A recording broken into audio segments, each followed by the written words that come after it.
A ver, si nos paramos a pensar, poquísimas organizaciones en la historia han tenido un ascenso tan meteórico y sobre todo una caída tan brutal como la de los caballeros templarios.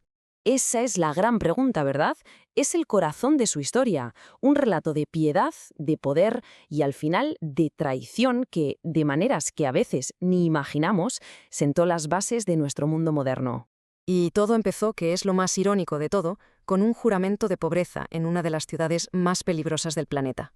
Su misión original era muy clara y, la verdad, muy noble. Después de la conquista de Jerusalén, el camino para llegar a Tierra Santa era un auténtico polvorín. Así que 9 caballeros, con Hugo de Payns a la cabeza, juraron proteger a los viajeros. Pero ojo, no eran solo soldados, eran una cosa nueva, monjes guerreros. El nombre original lo dice absolutamente todo. Los pobres compañeros de Cristo. Es una declaración de intenciones en toda regla que choca de una forma increíble con la inmensa riqueza que llegaron a amasar. Aquí, justo aquí, es donde empieza su gran paradoja. Entonces, ¿cómo se produjo esa transformación? ¿Cómo se pasa de la pobreza al poder? Pues la respuesta está en dos pilares que fueron fundamentales: el favor, digamos, divino, y una innovación que fue revolucionaria. Es que cada uno de estos elementos les dio una ventaja única. El respaldo del Papa, que consiguieron gracias a la influencia de Bernardo de Claraval, no fue solo una bendición, no, fue una licencia para operar por encima de reyes y de reinos. Vamos, que de la noche a la mañana se convirtieron en una especie de entidad supranacional intocable en plena Edad Media. Esta cita lo resume a la perfección. Bernardo de Claraval supo captar como nadie esa dualidad que los hacía tan temidos y a la vez tan respetados: la piedad del monje unida a la furia implacable del guerrero. Y esta dualidad es la clave de todo. Por un lado estaba el monje, claro, dedicado a la oración, a una disciplina de hierro, pero por otro estaba el banquero, el gestor de lo que hoy llamaríamos una corporación multinacional. Y lo curioso es que no eran dos caras opuestas, una alimentaba a la otra. Su piedad les daba confianza, y esa confianza les dio un poder económico brutal. Esto que vemos aquí fue sencillamente una genialidad. Inventaron un sistema de cartas de crédito, o sea, el precursor de nuestros cheques de viaje y de las transferencias bancarias. Vamos a imaginarlo. Un peregrino podía depositar su oro en Londres y con un simple pergamino codificado retirarlo en Jerusalén. Esto eliminaba de un plumazo el mayor peligro de los caminos, los bandidos. Así es como construyeron su fortuna, fíjate, no buscando oro, sino protegiéndolo.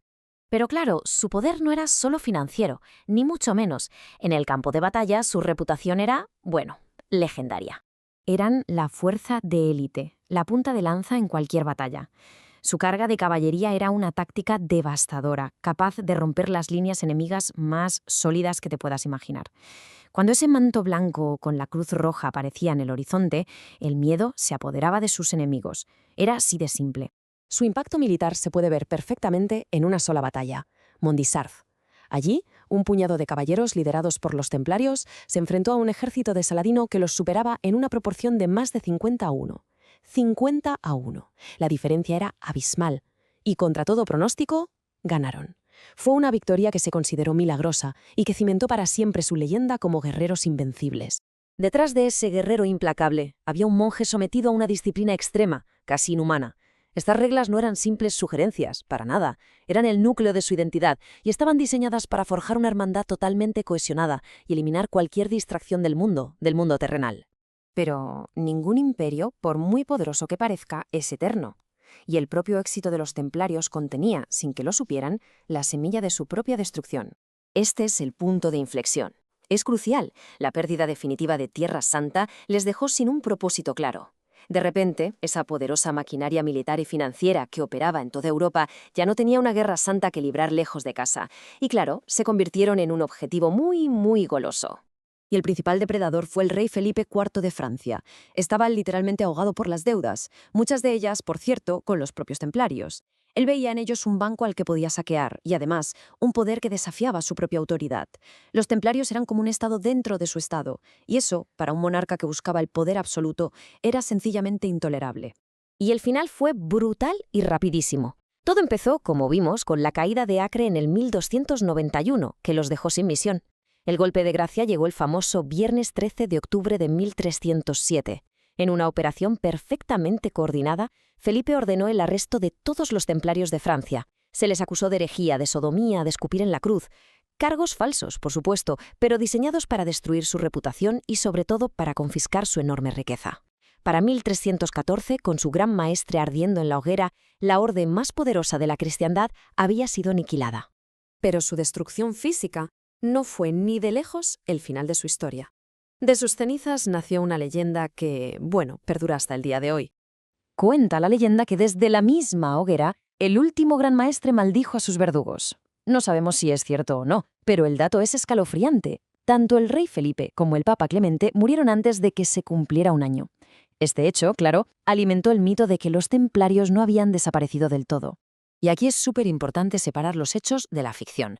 Su legado real, el tangible, es inmenso. Sentaron las bases de la banca moderna y del concepto de un ejército profesional. Pero claro, la imaginación popular les ha atribuido de todo. La custodia de reliquias sagradas, conexiones con sociedades secretas. Esto nos lleva a su verdadero legado. El auténtico tesoro templario nunca fue un cofre lleno de oro o el santo grial. Fue la infraestructura que crearon. Fue la idea, revolucionaria para la época, de que la confianza, la logística y una buena organización global podían construir un poder mucho mayor que el de cualquier ejército. Así que quizás su verdadero tesoro fue demostrar que una idea, si está bien ejecutada, puede cambiar el mundo para siempre, incluso siglos después de que sus creadores hayan desaparecido entre las llamas.